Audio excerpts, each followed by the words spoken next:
I would like to talk a little bit about HACCP implementation now. Can I ask, who here has actually done HACCP training, undertaken a training course on HACCP? Okay. And so I think that maybe 3 of you, just put your hands up if you haven't. Let me see. Okay, 2 or 3, okay. One of the things you may think is an omission in the 6 manuals which you've been presented with is, where does it describe the HACCP system? And actually in these 6 manuals it doesn't. And that is because the Caribbean Regional Fisheries Mechanism has already produced a document guidelines on developing and implementing HACCP plans for fishery products. So this is available on the CRFM website. It's not one of the new manuals which we have produced under this project. It was done by another project last year. But this is a perfectly adequate and good standard approach to HACCP. It's based very closely on the EU regulations which set out in detail the various steps of the HACCP plan.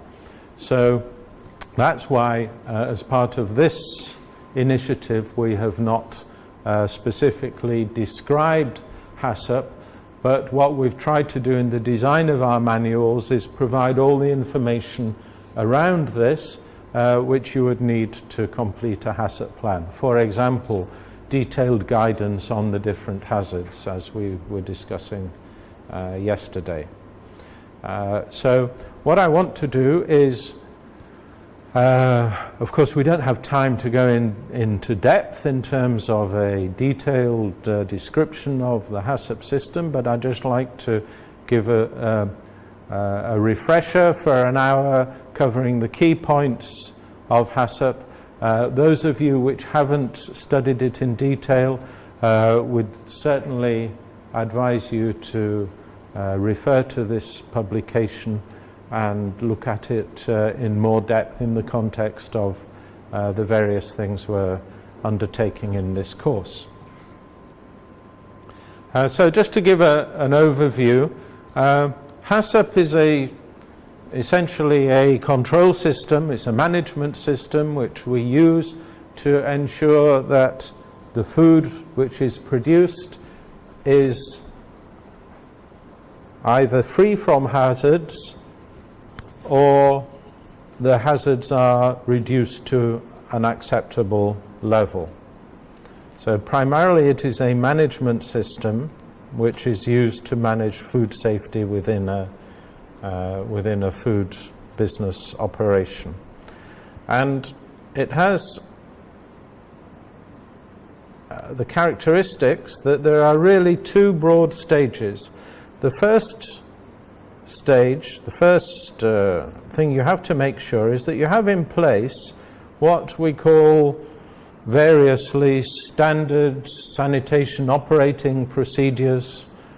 They call them that in some HACCP systems. Others will call them prerequisite programs. They're the same. But essentially they are a series of control activities which you should undertake and have in place before you actually implement your HACCP principles. So what it means is that if you don't have these things already there, HACCP isn't going to provide any kind of food safety guarantees for you. So they are essentially foundations which we put in place. All of them contribute to ensuring food safety, but the HACCP system sits on top of them and ensures that we go to that extra level to reach a much higher guarantee of food safety. The HACCP system was actually developed by NASA as part of the space program when they were considering how to ensure that food was going to be safe for astronauts, largely because an attack of food poisoning in zero gravity in space doesn't sound to be a very attractive event at all. So they had to make sure that, in fact, the food was safe. And they realized that to reach a level of food safety which was required, purely through traditional ways of ensuring food safety, through these GMPs and through sampling and testing, wasn't going to reach this. So HACCP was the system they came up with to reach that higher level of guarantees. So things like good hygienic practices, good manufacturing practices, cleaning and sanitizing, water supply, many of the things we've been talking about in the first part of this course, pest controls, ensuring training, recall plans, supplier audits, all of these checks, all of these systems have to be in place. They're essentially table stakes for food safety. If you don't have these, there's no point doing HACCP. It won't deliver what it's supposed to deliver. So your first step, ensure your standard sanitation operating procedures in place. Then you can move on to your 7 principles of HACCP. So this repeats what was on the last slide. Now, the concept of HACCP is based on a model, an idea of how we ensure food is safe. And essentially there are traditionally, there are 2 methods. Traditionally, we would look at the final product. So the idea is you'd have a raw material, it would be subject to some process or other, and you would have a product. And then we would adopt a standards-based approach. We would have the product, and we have a product standard, which says what that product should comply with. So many bacteria, so many heavy metals, maximum limits for contaminants, and so on. And what we would do is we would take a sample from the consignment of product, and we would test it in a laboratory. And the results from that test you then compare with what is in the standard. And if, for example, we have more heavy metals than is in the standard, then we would reject the consignment on the basis of those test results.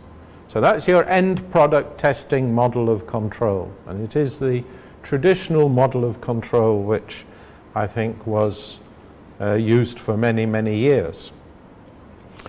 However, we have the alternative,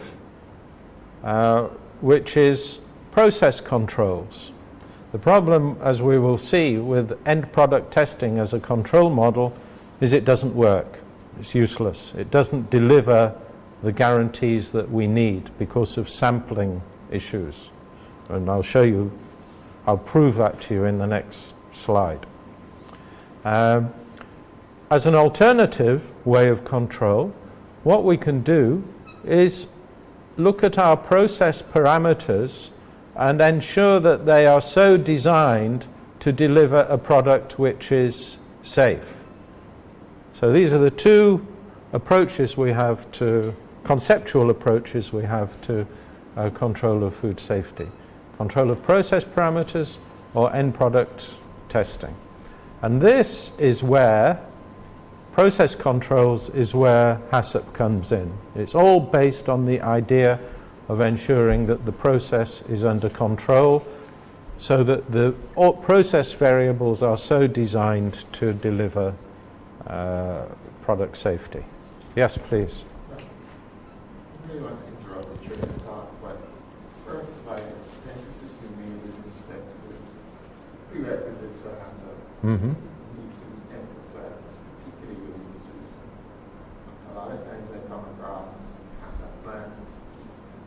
You have people that want to export, they have HACCP plans, but they don't have proper infrastructure. We have situations where the private capacity had a situation where you have things like leptospirosis associated with fish.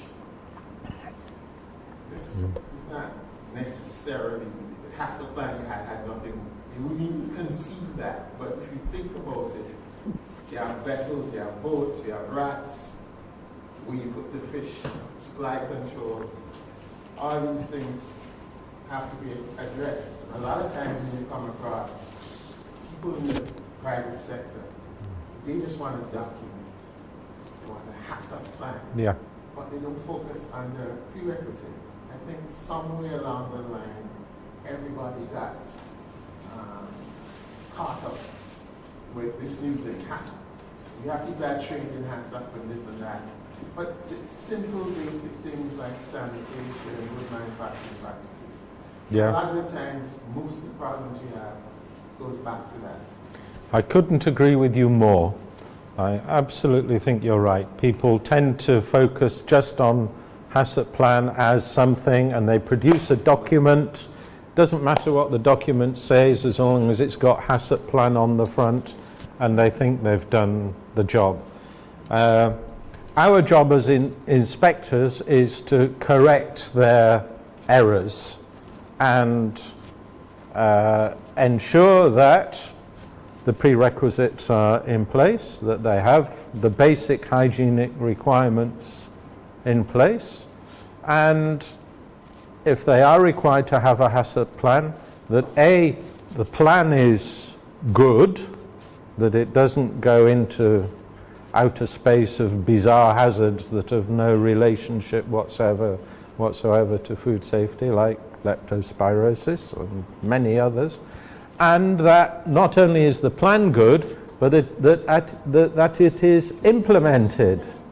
And those two things are often miles apart as well. Well, the most important thing, the key question you ask as an inspector when you go into a food business is this a safe place? Are they in control of all of the food safety hazards which could affect this business?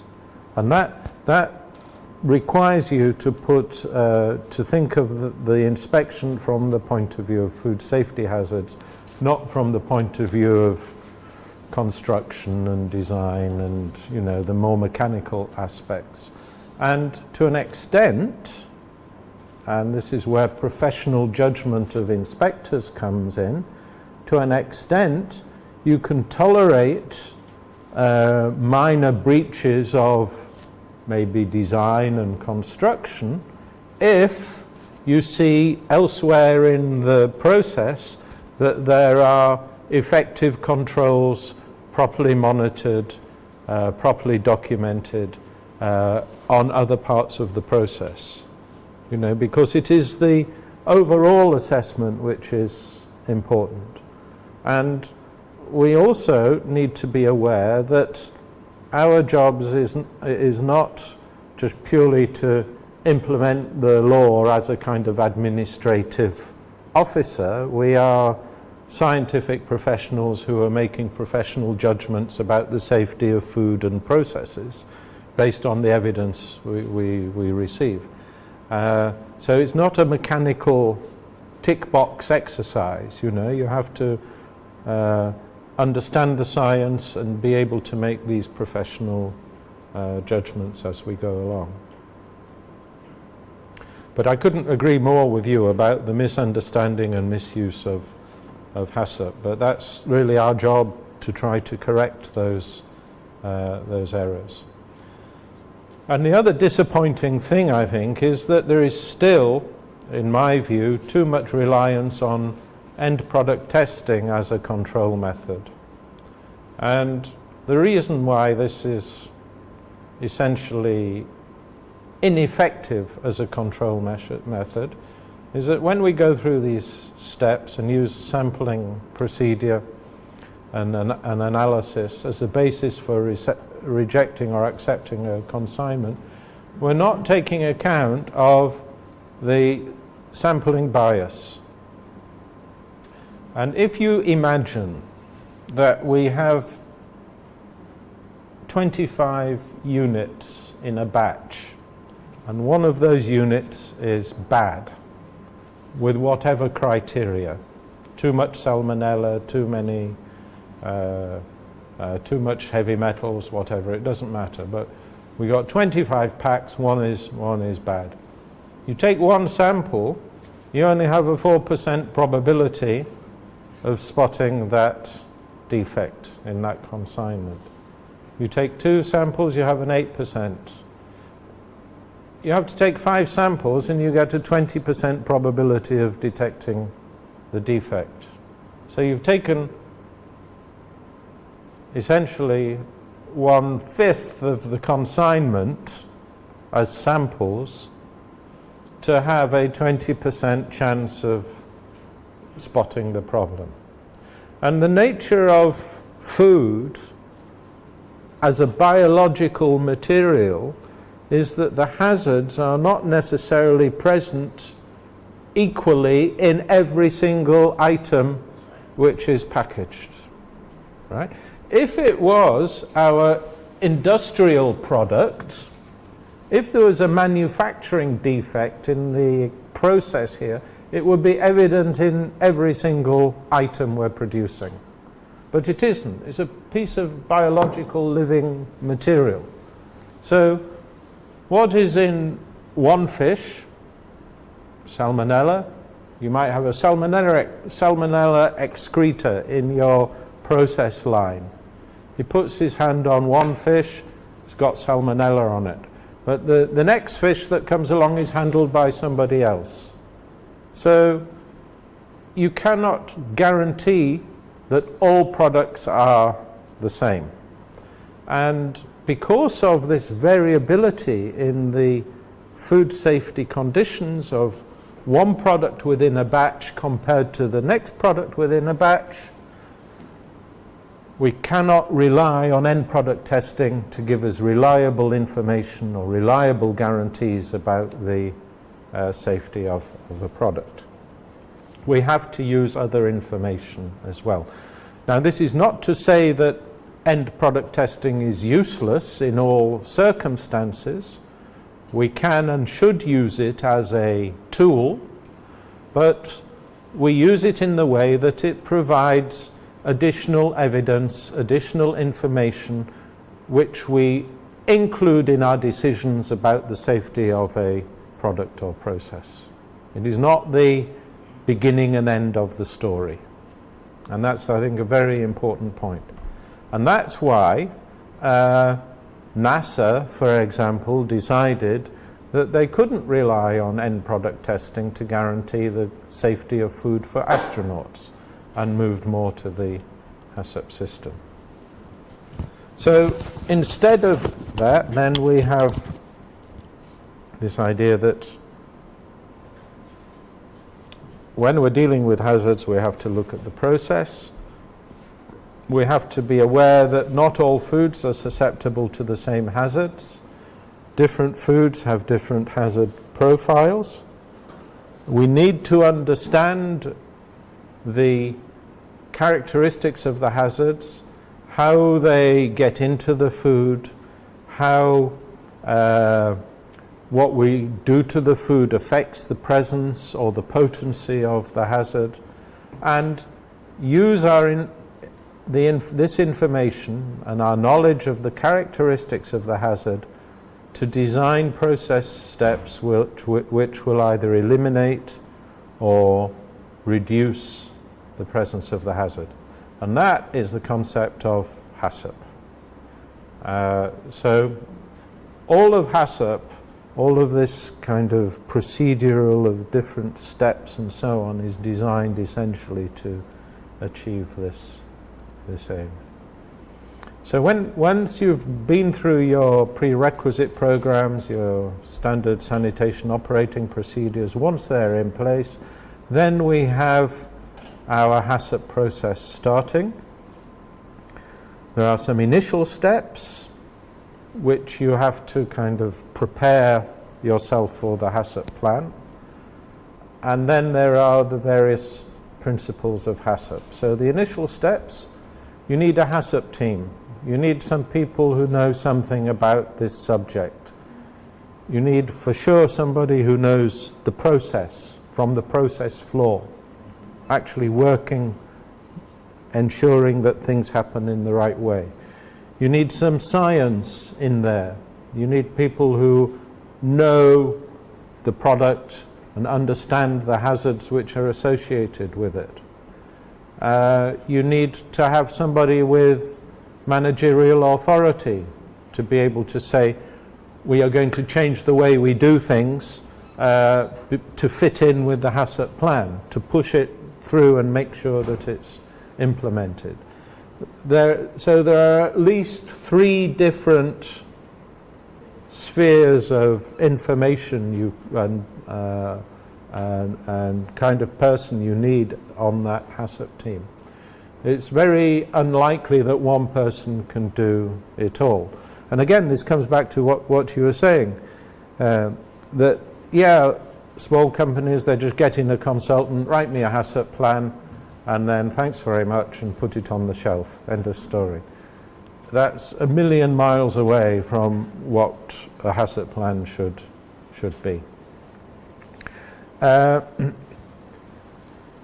Then, of course, you go through the initial steps undertaken by the HACCP team, describing the food, its distribution, intended use, and consumers. Because how the food is going to be distributed and how it's going to be prepared in the home or in a restaurant will affect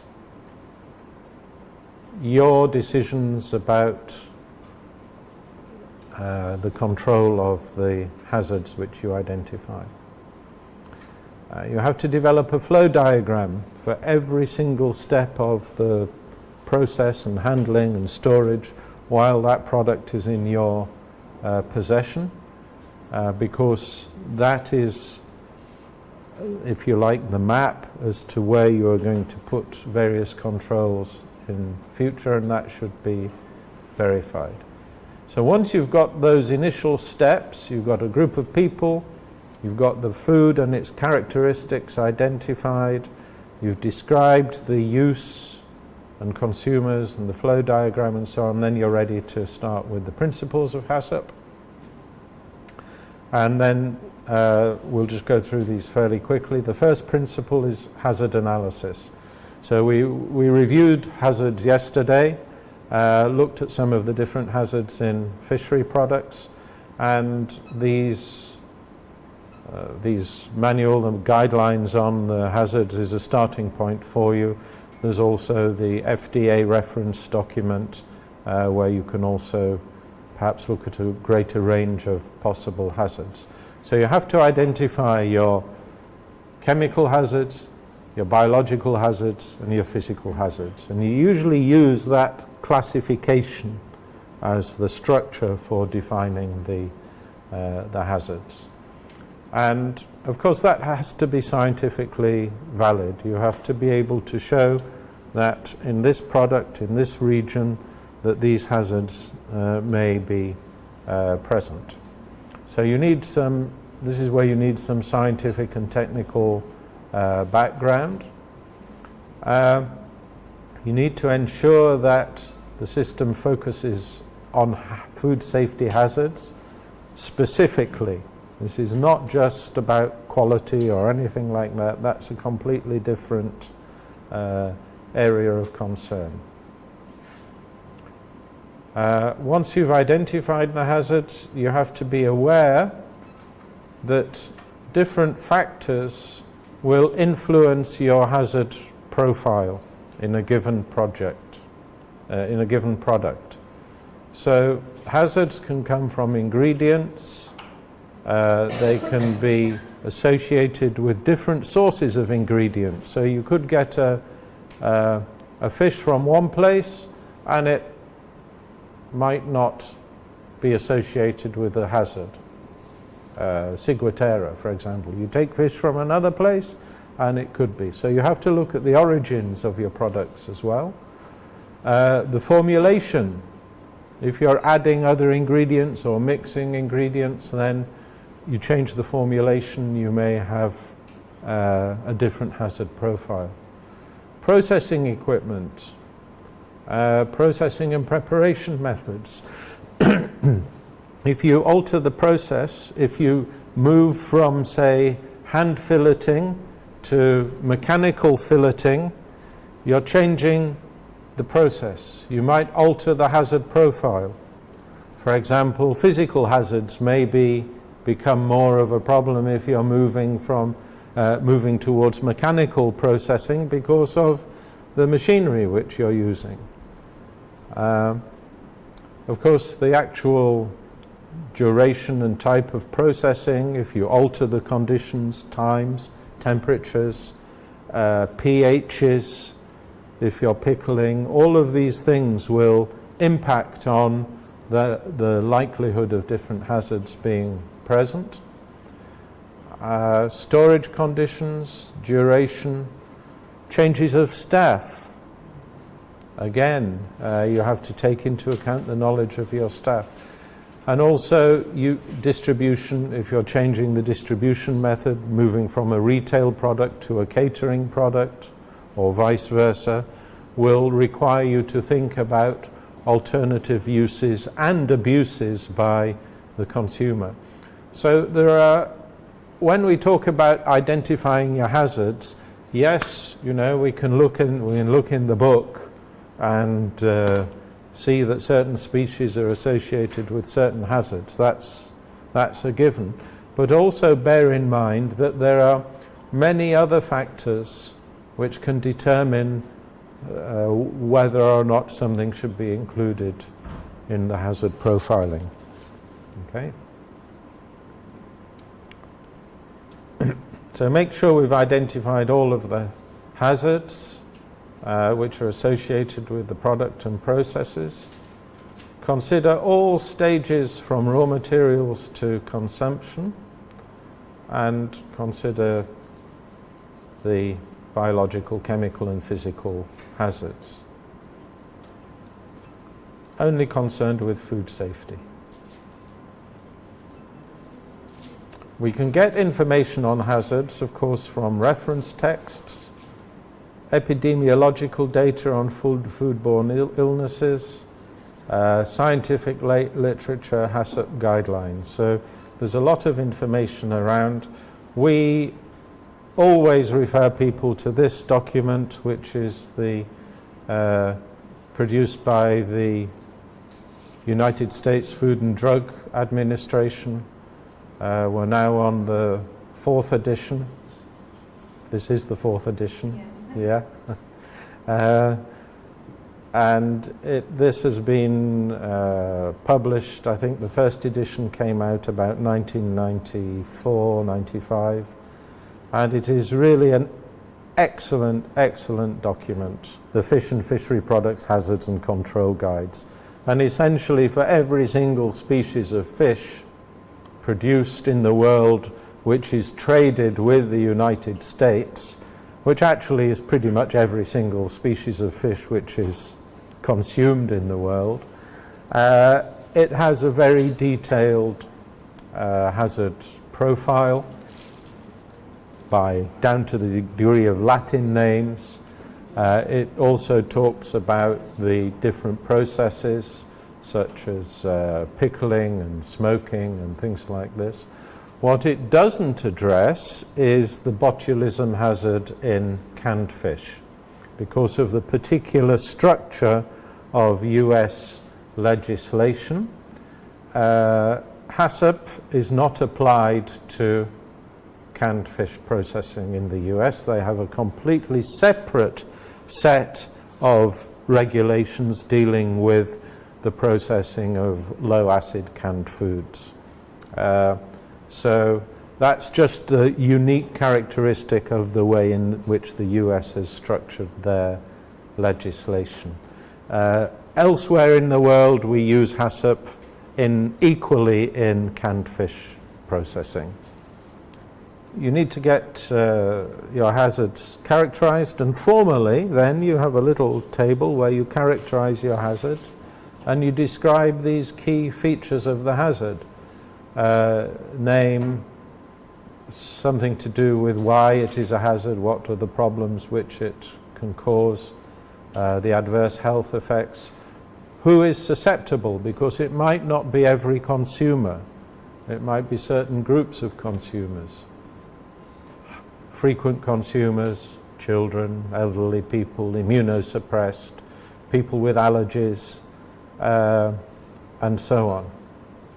Consider acute and chronic effects, because some hazards may have an immediate effect on the spot, others may be cumulative over time. Some will have both. Some may have a acute phase if the quantities are high, but others may have the same hazard may have different chronic effects over a longer period.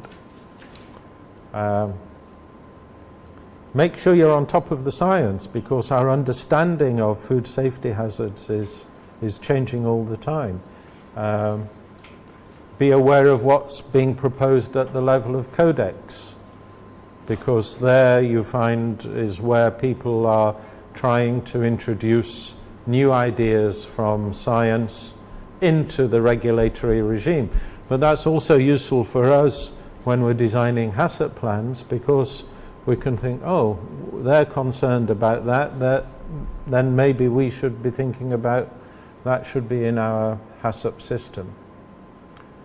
Routes of transmission, then moving more towards the response of the hazard or the organism to process conditions. What are, if it's a bacteria, what are its optimal conditions for growth? What are its limiting conditions for growth? You have to know that if you're going to control the multiplication of bacteria in a food. What are the effects of different process parameters, heating, drying, pH, etc.? How does the matrix which we're processing affect the hazard and its ability to cause infection and illness? Because the matrix is sometimes also important. If it's food, different kinds of food, or water or liquids. And then something about the multiple exposures. Do people become immune over time? And then importantly, the key question is this a significant hazard which we want to deal with in our HACCP plan? You know, as you said, people can come up with, and there is a tendency to list and introduce every single possible hazard you can think of into HACCP plans. But of course that is not the objective of this exercise. We have to take into account two things in determining whether we include a hazard in a HACCP plan. One is the severity and the other is the risk. And these are different concepts. So when we talk about severity of hazards, we talk about the magnitude of the consequences which it might cause on the consumer. So hazards which are serious are those which are life-threatening. They're extremely severe. They can kill. So there you might have things like Clostridium botulinum we spoke about yesterday, Salmonella, Listeria, these cytotoxic E. coli, cholera, some of the shellfish poisoning, marine biotoxins are life-threatening. We could include perhaps Ciguatera in that list.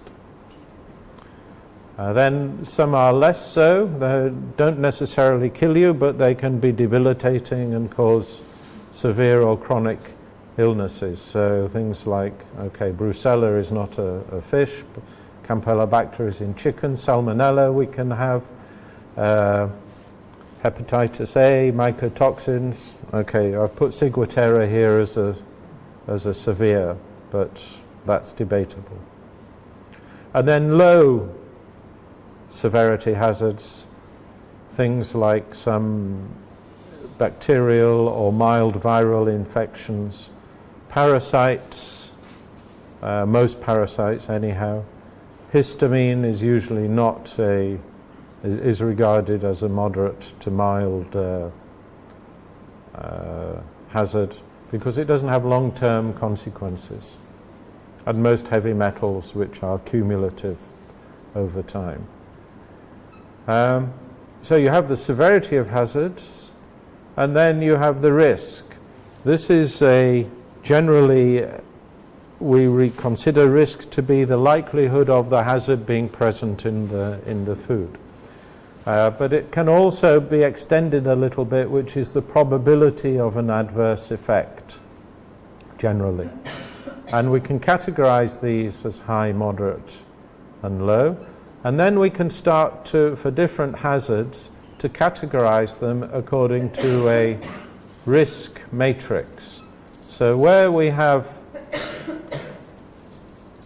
a severity, different severities of hazard, and different probabilities of hazard, we can start to say, well, if we have very severe hazards which have a very high frequency or very high likelihood of being in the product, they are frequently present, then of course this is something that we can say is extremely high priority for our control system.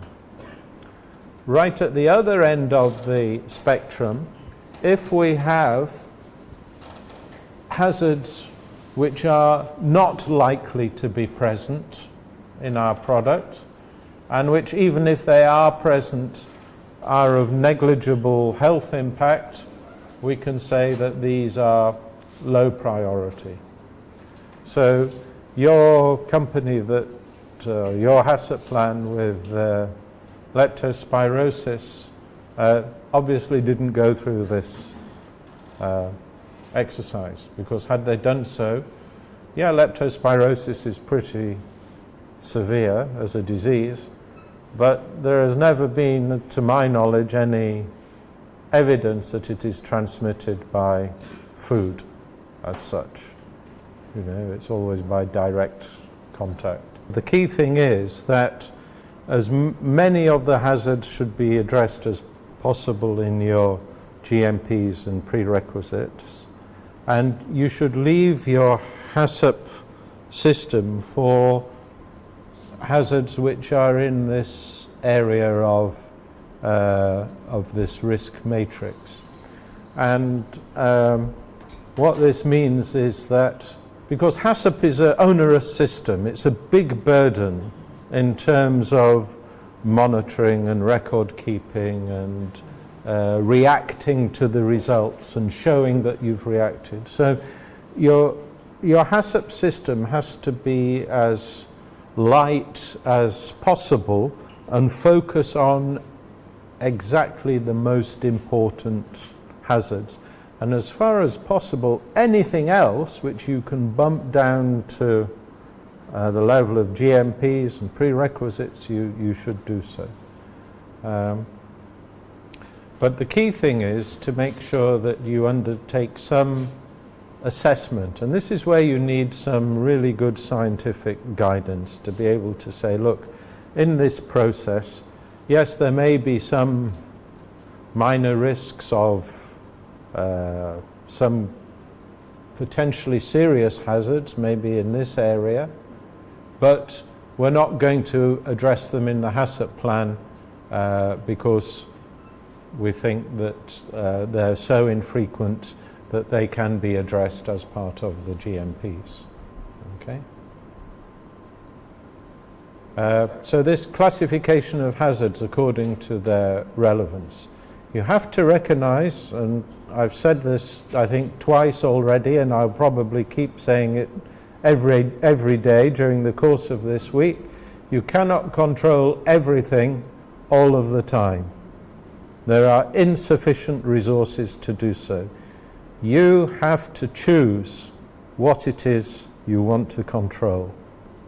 Okay, that is really one of the most important things to understand, and it applies in the design of HACCP plans as well.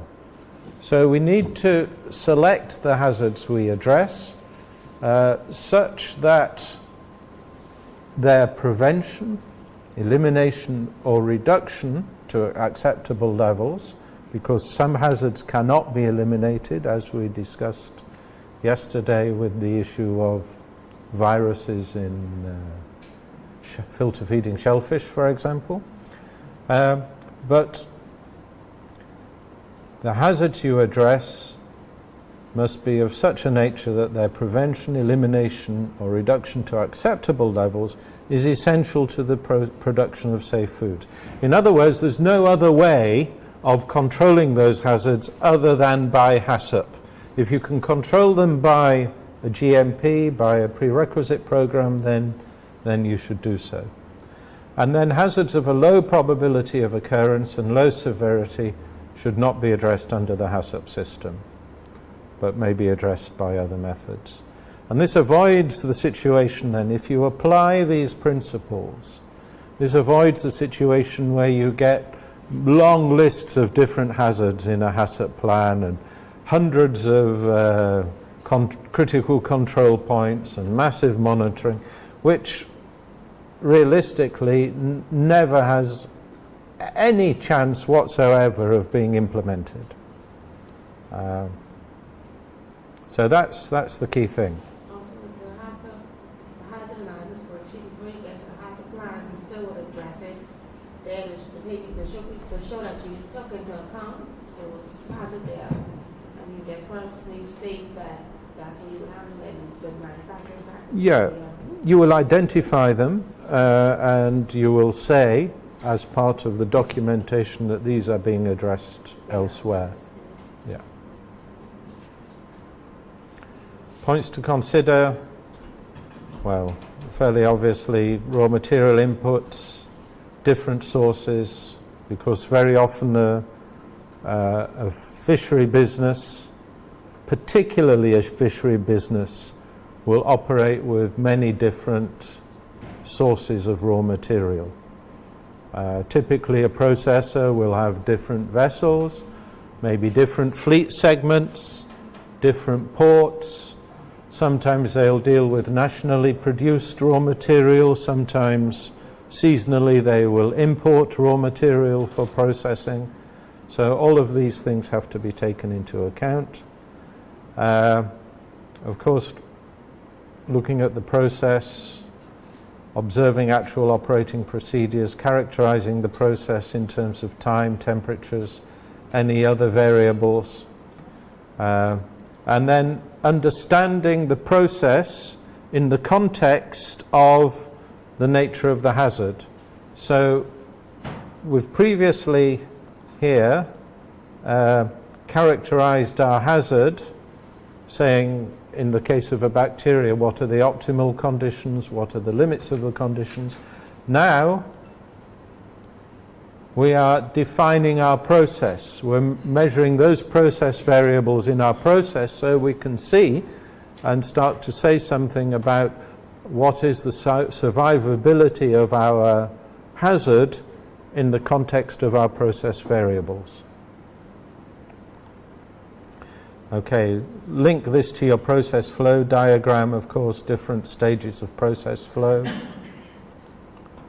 And this is moving towards now determining control measures. Understand what control measures we can apply to different hazards.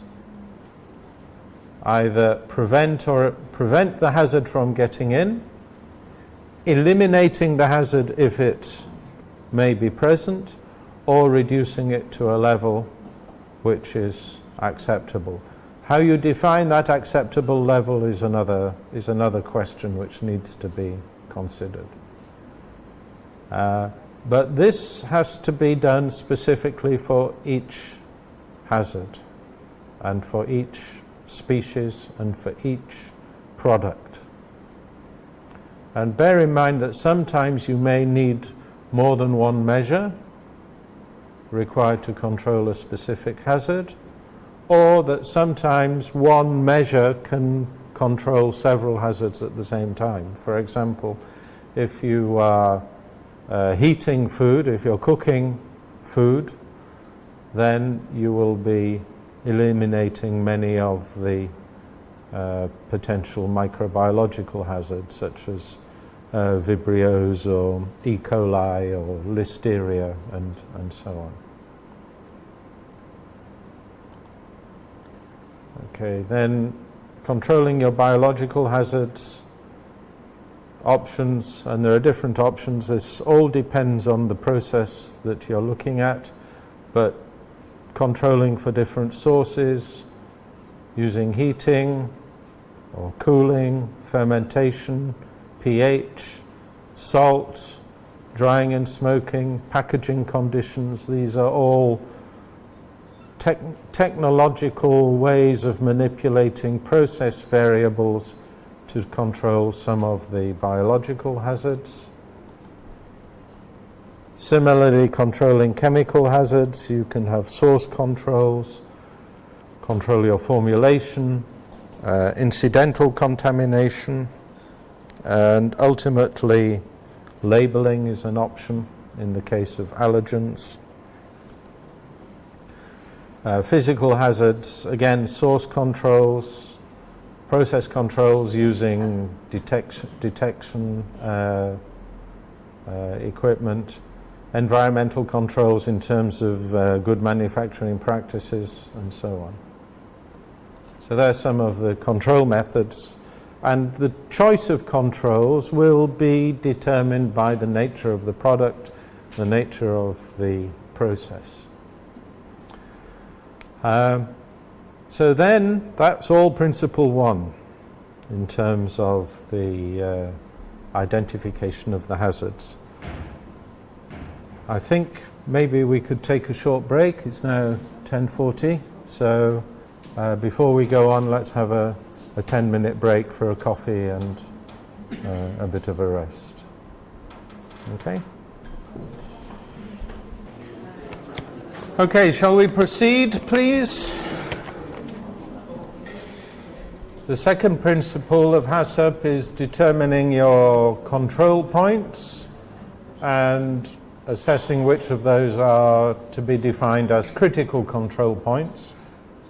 And the point is, you may find that there are several steps in your process where you can exert a degree of control to your hazards which you have identified. But there are only a few steps where that control is absolutely essential for ensuring that the product is safe. Conversely, they're the points where a loss of control would result in the production of a potentially unsafe product. And these are the critical control points. These are the ones which we want to try to identify, where a control can be applied where it is essential to prevent or eliminate a food safety hazard.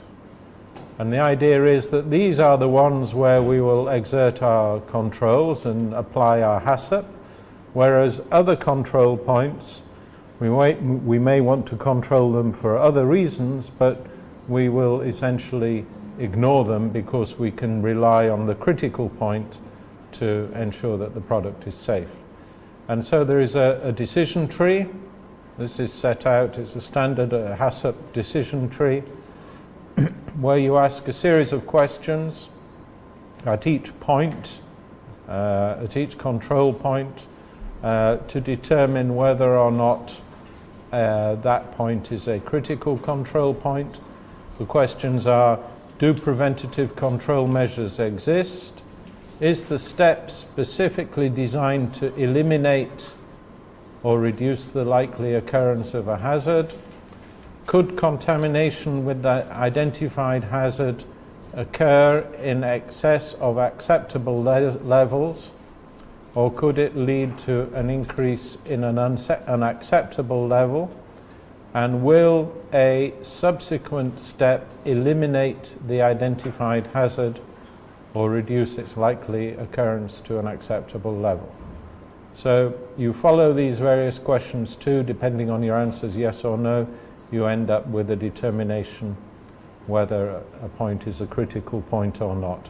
If you've done a HACCP course, you'll know this decision tree intimately, and it takes some time to understand it and work through it, and therefore we won't be going into it in detail here, but be aware that it is something, the logic of this decision-making process is something that as inspectors we need to assess when we are looking at whether a HACCP plan is valid or not. It is a question which we need to ask: has the operator correctly identified the critical control points by using this approach? Then we have, once you have established your critical control points, we need to determine the critical limits. So these are values of process variables which separate acceptability from unacceptability at that point in the process. They may be values of product variables, but not necessarily so. So it could be that we're measuring things around the product, times, temperatures, pHs of a processing medium, rather than actually measuring product variables related to the hazard. Quite simply, a simple example is if we're concerned about a microbiological hazard, well, that doesn't mean to say we have to measure the numbers of those bacteria in the product. What we're doing is we're measuring time and temperature conditions to which the product is subject, because we know that if they are applied in such a way, then the product will be, or that hazard will be eliminated from the product. So here we need good knowledge both of the process and the science, and we need to assign numerical values at this stage, or binary values, presence or absence of certain conditions or certain values of process parameters. So typically our critical limits are expressed in the fish industry very often in terms of times and temperatures, but also maybe the content of any preservative mediums, brines, pHs of pickling fluids, moisture contents, and so on. And we get information about these from principally scientific publications and data. We may also get hints from regulatory guidelines, various experts, and we can also conduct in-house experimental studies. Very useful sometimes to try and work out what happens if we alter the process variables to the presence or absence of a hazard. It's entirely valid, an entirely valid way of assessing or determining your critical limits. As I mentioned, sometimes we find these in regulations, such as time and temperature requirements for thermal processes, especially canning. Regulators will specify a degree of thermal processing which is the minimum required based on the thermal death characteristics of this bacterium Clostridium botulinum. We may find also regulatory limits in terms of maximum limits for contaminants and chemical residues. So you have to be careful, because sometimes you get regulatory limits and you have to convert those into HACCP limits, and the two may not be the same thing. So just as an example, we've spoken about histamine. So the EU has a regulation which says what the histamine content of fish should be in terms of the limits. From 9 samples, the mean value shouldn't exceed 100 parts per million. No sample should have more than 200. You can have 2 samples between 100 and 200. So that's your regulatory limit. But that's a little bit cumbersome to use in a HACCP plan, because you don't want to be measuring histamine levels on an ongoing or basis all the time. So what we have translated that to are a series of temperature limits, which are the ones we put up yesterday for the criteria in terms of time and temperature. The idea being that if you comply with these HACCP-based controls, you will meet the requirements set out in the regulation. Sometimes we see people make the error of putting the regulatory requirements as the HACCP critical limits. So just be aware that those two things are not the same. Okay. Some other examples of critical limits that you might apply at critical control points: pasteurization steps. So you'd specify a time and temperature, 72 degrees for at least 15 seconds to kill pathogens. Metal fragments, you'd have a critical limit, say, of a given size of a metal fragment, nothing greater than 0.5 millimeters. In terms of dried products, you may specify a minimum, a maximum water content for controlling growth of microorganisms in dried products.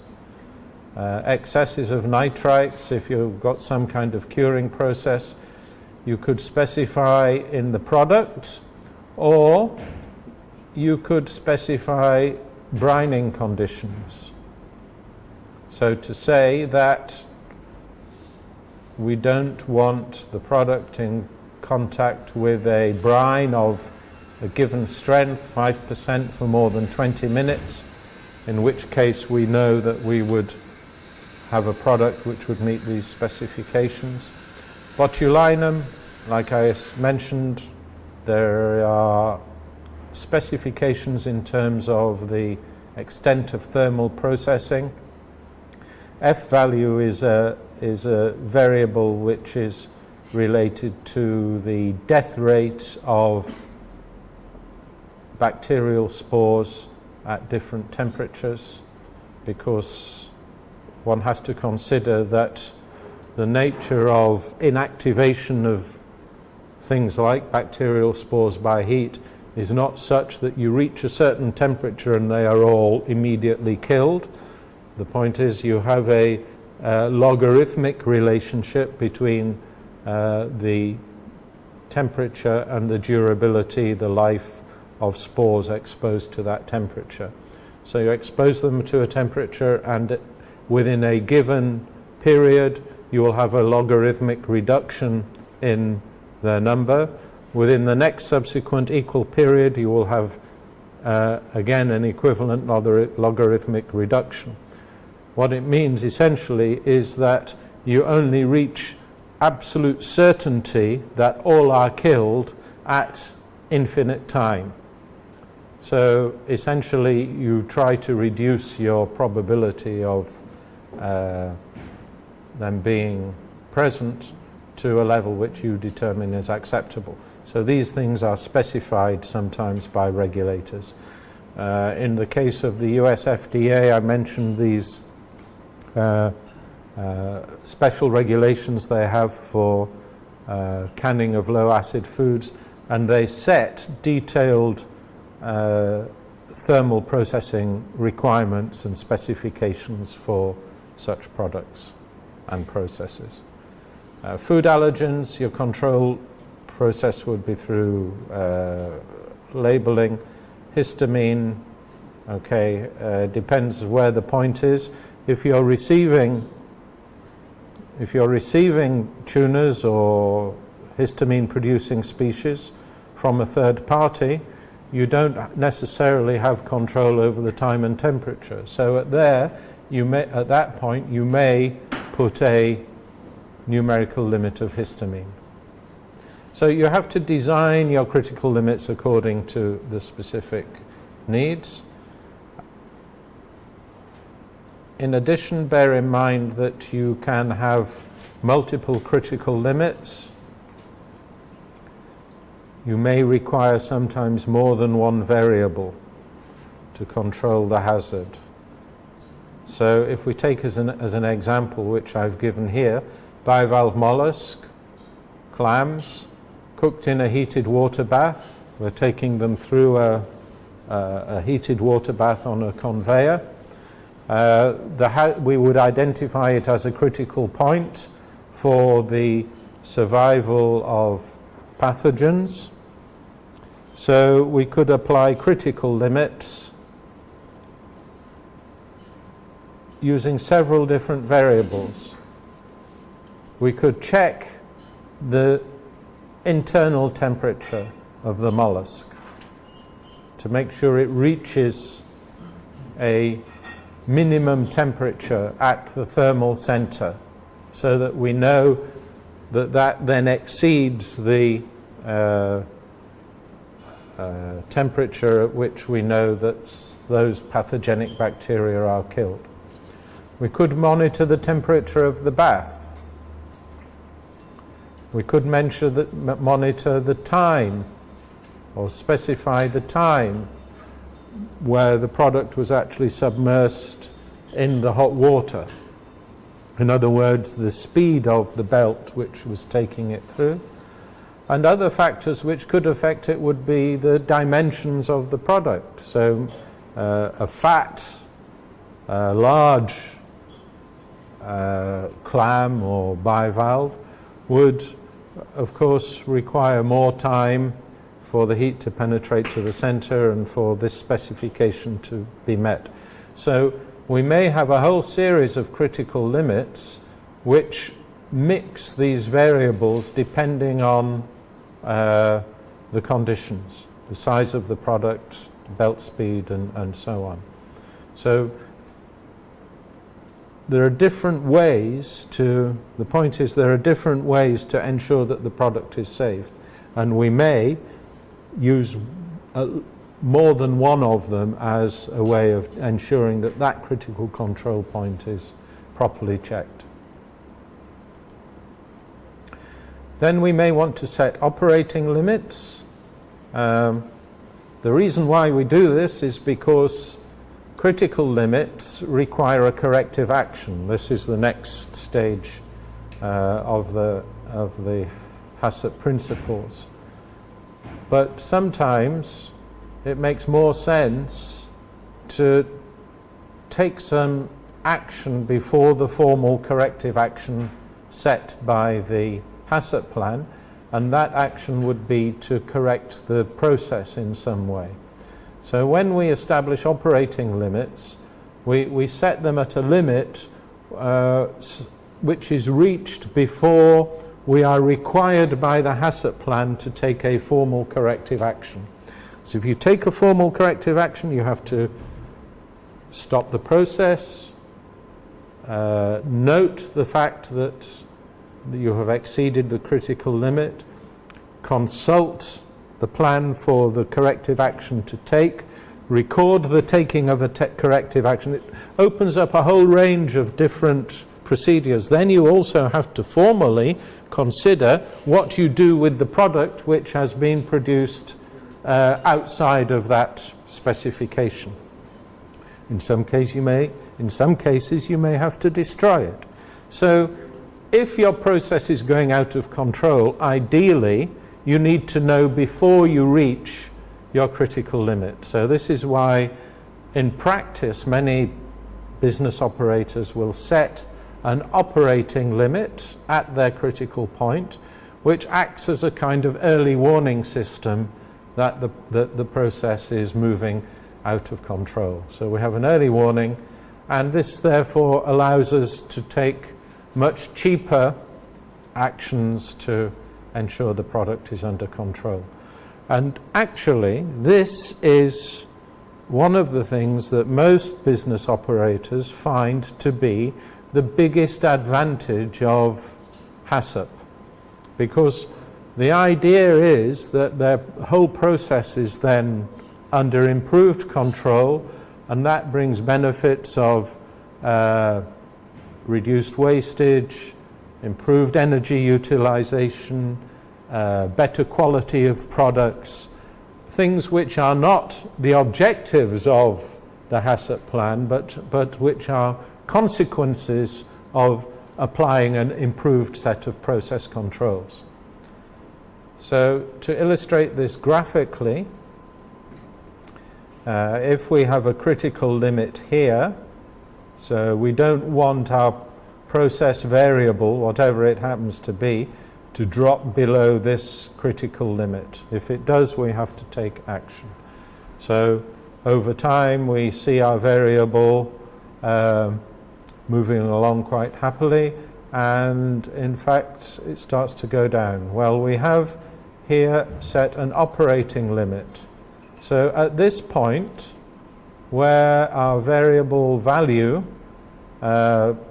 exceeds our operating limit, we know to take action. We can take some process adjustment and correct the process to bring it back up to specification without it reaching the critical limit.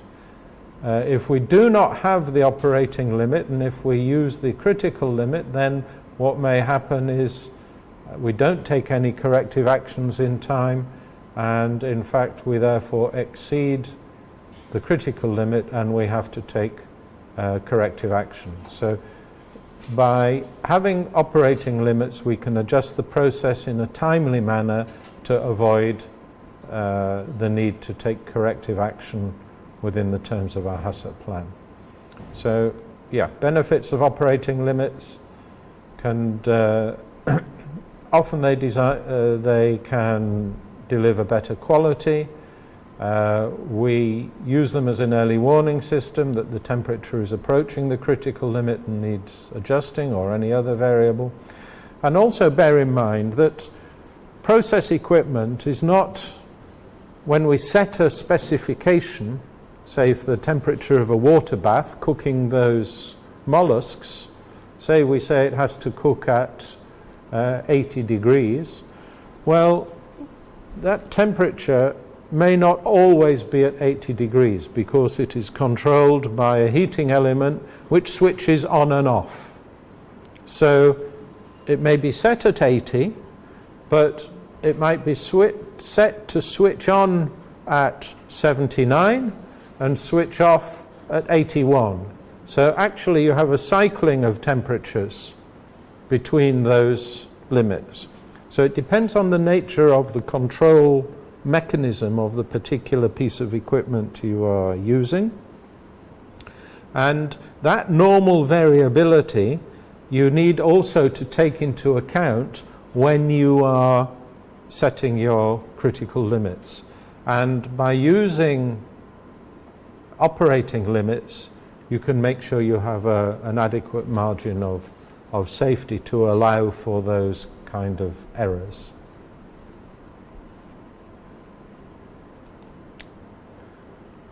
So the next principle is monitoring, establishing a monitoring system. So we of course have to be able to measure the variables which are of interest to us from the food safety point of view at the critical points. Monitoring is the act of conducting a planned sequence of observations or measurements of control parameters to assess whether a critical control point is under control.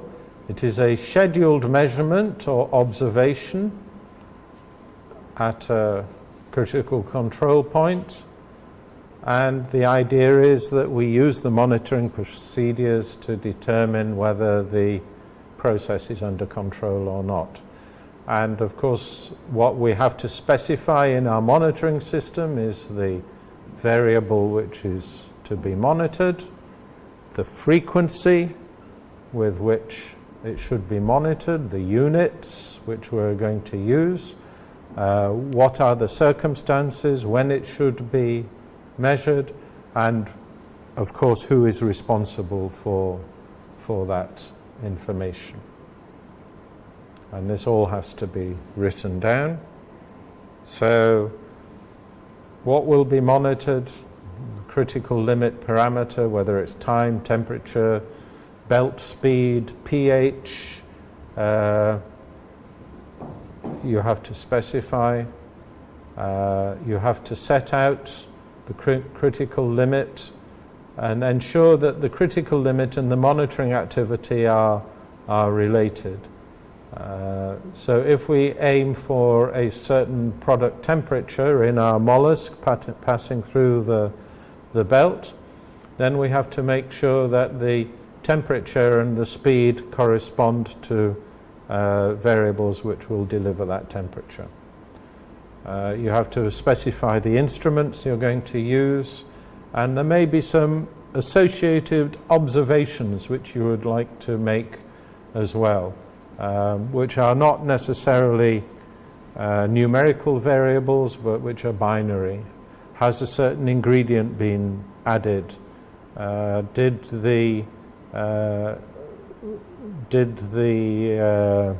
Was the freezer switched on at the right time? These kind of simple checks which you can make as well.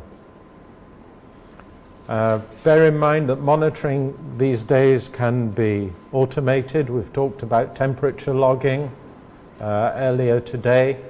This makes a lot of the recording of temperatures, which are a frequent variable we're interested in the fishery sector, makes it much, much easier for continuous recording, or if it is discontinuous, then we have to specify the period and frequency of monitoring,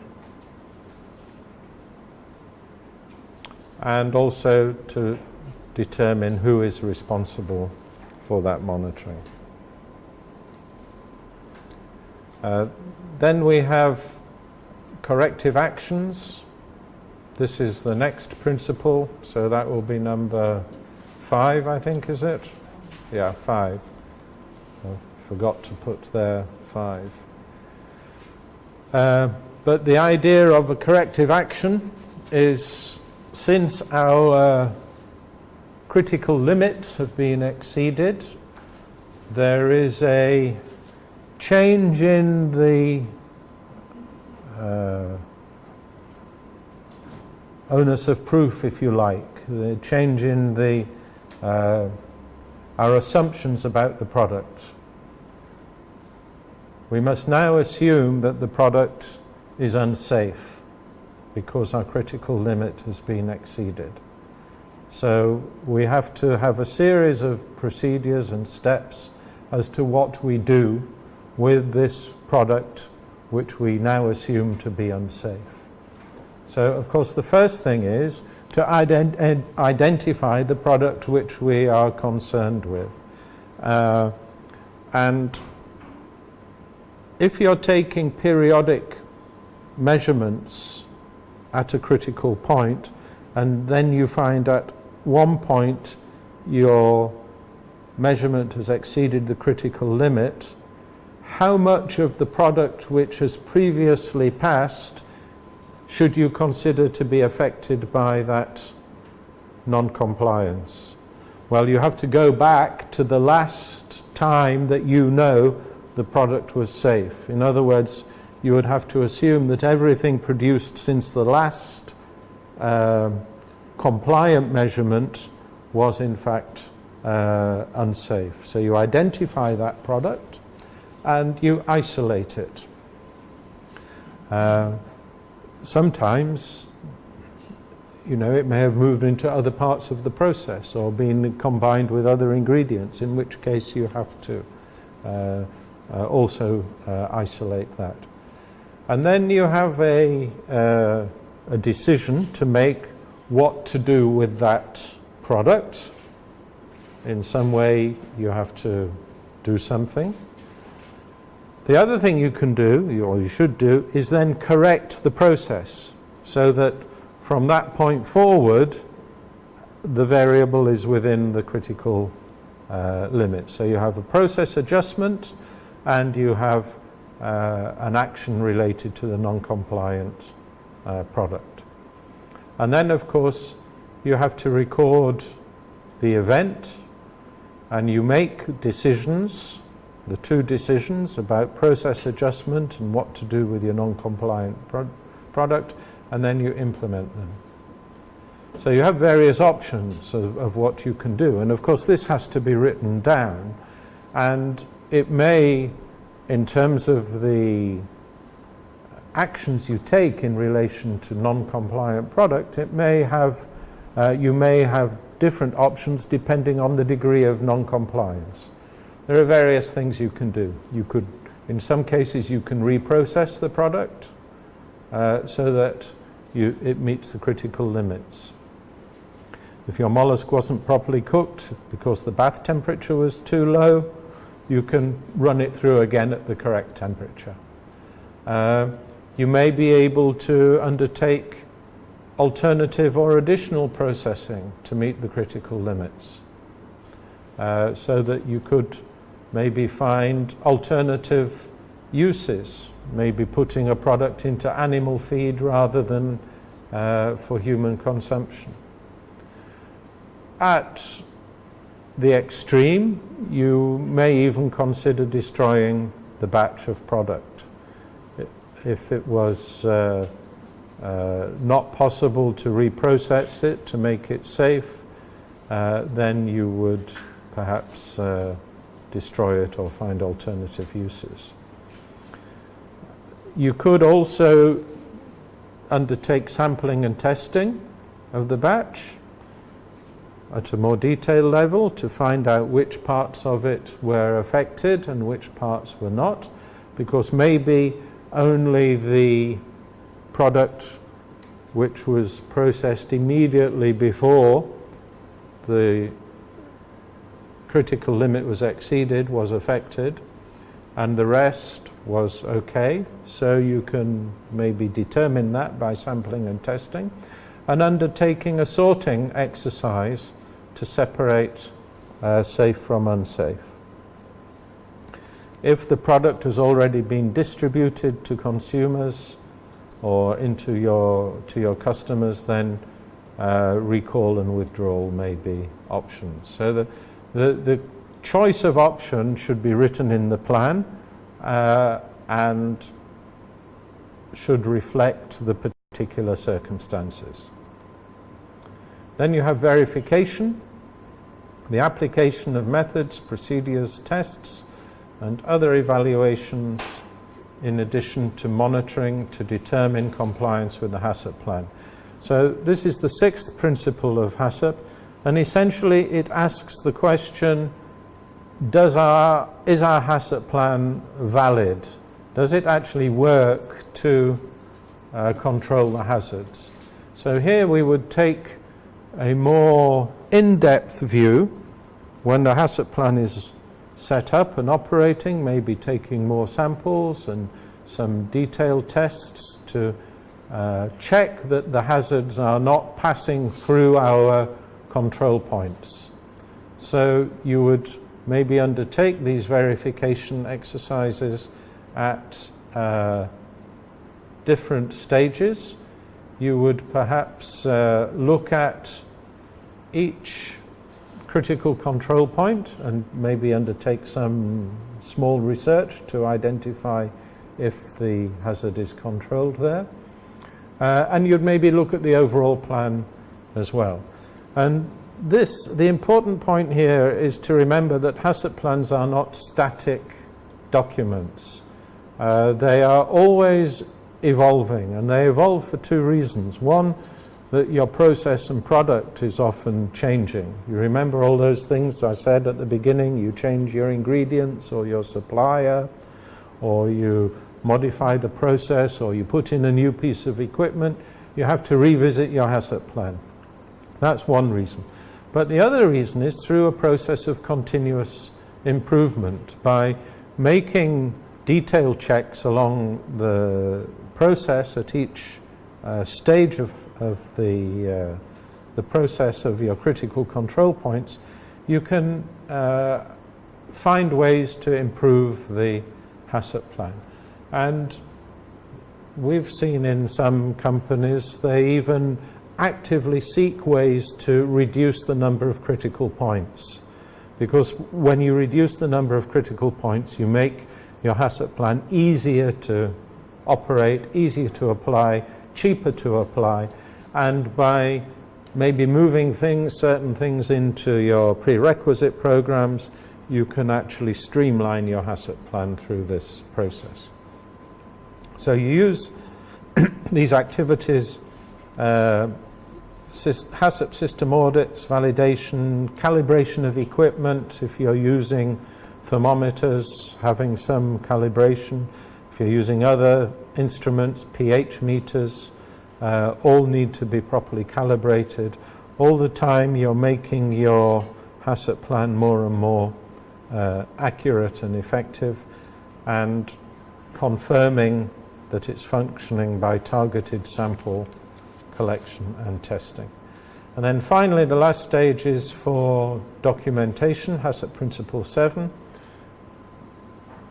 The HACCP plan itself has to be documented. This is how you show you have one. But we also use documents to prove that it is implemented, so that all of the records generated by implementation of HACCP should be recorded in writing in appropriate forms. And this includes deviations and corrections. And these documents are things that we can use and refer to when we're periodically reviewing our plan to try to improve it. So what kind of documentation would we expect? Well, the HACCP plan, HACCP records, documented methods and procedures used, for example, the measurement methods. And also, don't forget that at the end of the day, the HACCP plan is implemented by people, and those people need to be trained in how to implement it. So we use forms.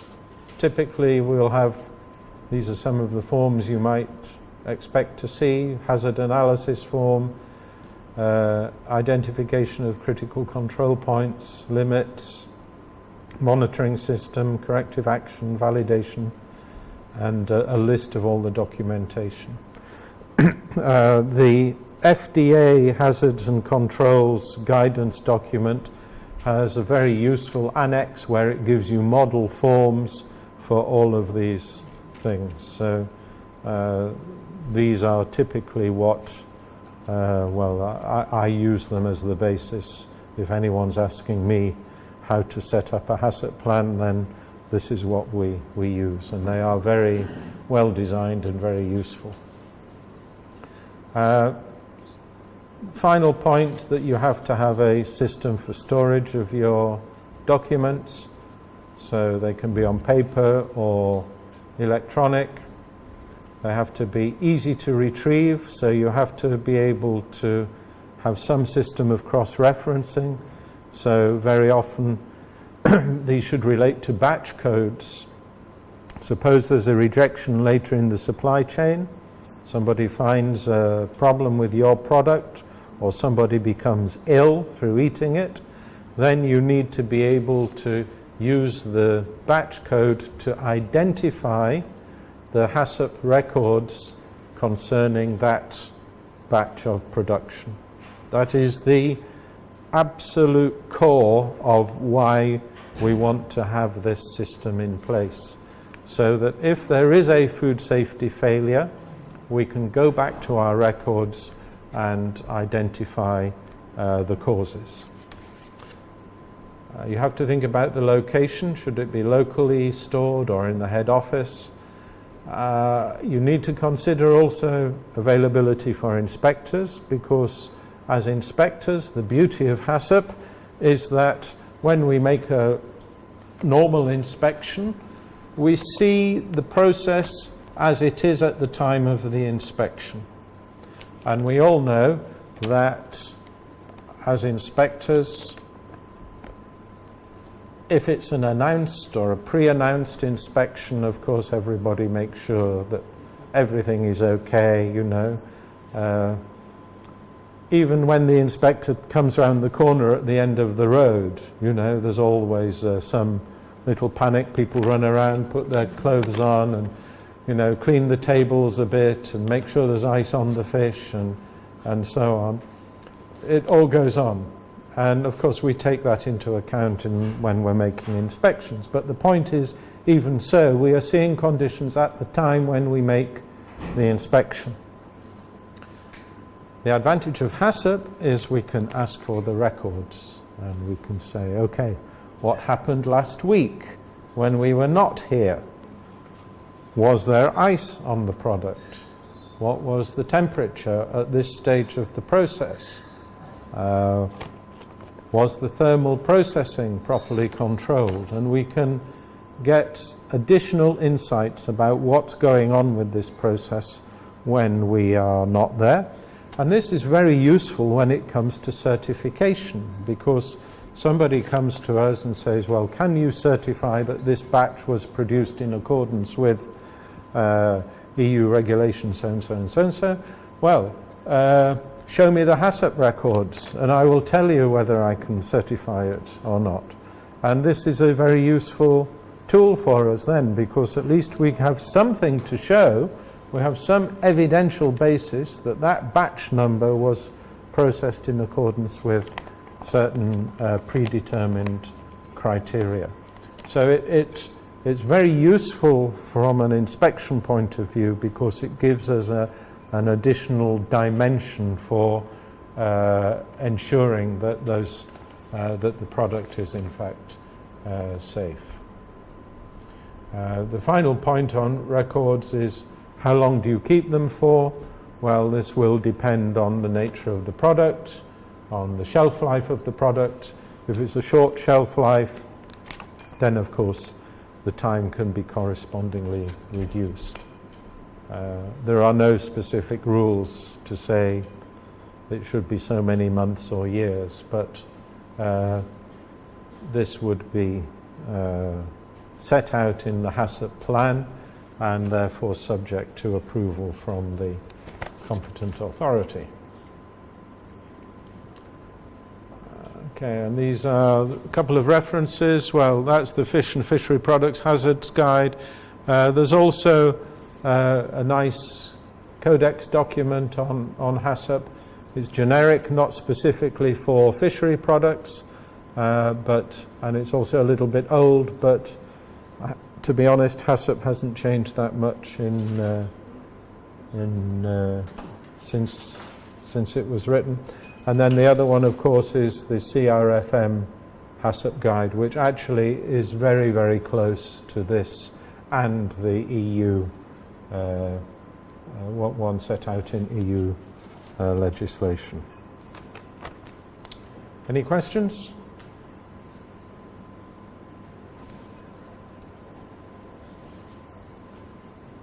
Good.